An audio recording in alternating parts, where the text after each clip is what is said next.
be incorrect, could even be wrong. Does this seem radical?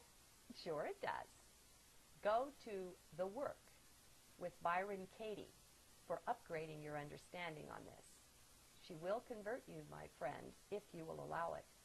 She will, quite simply and inescapably, prove to you that no thought is true. Are you brave enough to venture there? It's a wild ride. 6.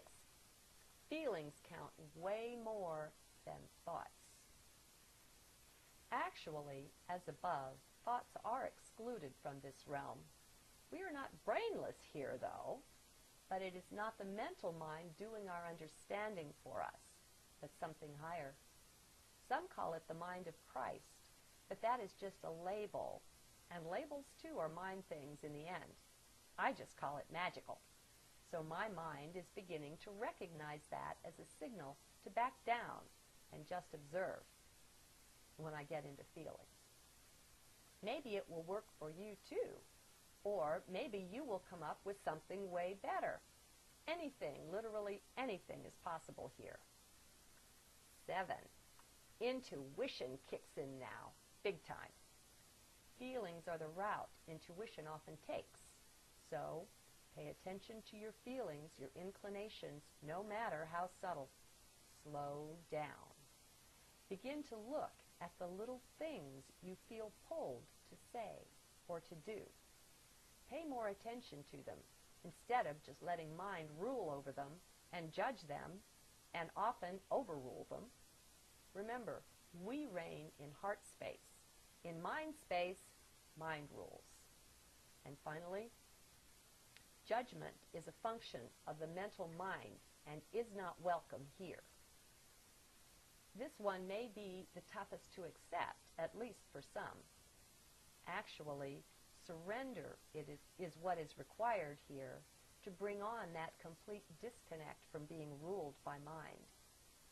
Yes, we are subject to it until we take dominion and put mind back in its rightful place. So, much more on this later, but for the guideline, just realize that judgment is a function of mind and learn to recognize it when it arises. Don't be so quick to believe it, just observe. There. That is probably enough, or even too much, of guidelines. Still, maybe it is best to just get them out there so people can be more alert to their inner self, their inner world, as they read or listen to me. If you can follow this, though, it will get you into the now and into heart space. Most might like to follow on with me, but find themselves at some point, and maybe often, kicked out of heart and back into mind space. And from there it's easy to get lost and not be able to pick up the track, to follow what is being said. This stuff just does not make sense to the mind, nor is it meant to. It is just not that. It is another realm entirely. Some call it the no mind, and you can see why. This way there is a little summary of sorts on how to listen. No doubt, for some, the mental mind took offense earlier on, ruling on things and making all sorts of judgments, and they didn't make it this far, but that's okay. They're doing something else now, and that's fine. That's just what is, and it never pays to argue with what is. Nor is there anything wrong with that either. If they were meant to be here with me, they would be, and so that's fine. It's just what is. Wow, it will be fascinating to see if this one gets posted. I suspect it might, but I don't know when. I myself am also along on this ride, this journey, so don't think I am perfect in any way or even the least little bit better than anyone else, for it is not so. I keep having to surrender, to step out of fear when it arises, such as now, when I contemplate such bold speech being posted online. This mind is tempted to say, "My God, but what will people think of me?" and want to cower in privacy and not stretch out the neck, not leap off the cliff in trust. Do you see the contrast there? My mind, if I would give it control right now, would absolutely freak out at what's being said here and how it's being said. It would rule all over the place and rule out a great deal of it while editing down the rest. That's just mind for you. Any mind. Anyone's mind. Whereas, in heart, where one enters via surrender and trust, one just goes forward, trustingly, knowing that a much greater mind than this one is in charge here. So, I just choose to go with the flow. Even this choosing is transitional and disappears as we get farther along into heart space. From there is no I to choose or to do anything. It is just done. One just observes. But don't try to get too far ahead, for if you would come along on this lively journey, one step must follow another to get you there. There is no individual step on the way to the mountaintop that is any less important or more important than any other. Now, this is not to support linearity at all, for no two of us will be taking just the same steps, and no one can tell another one which step comes next for them.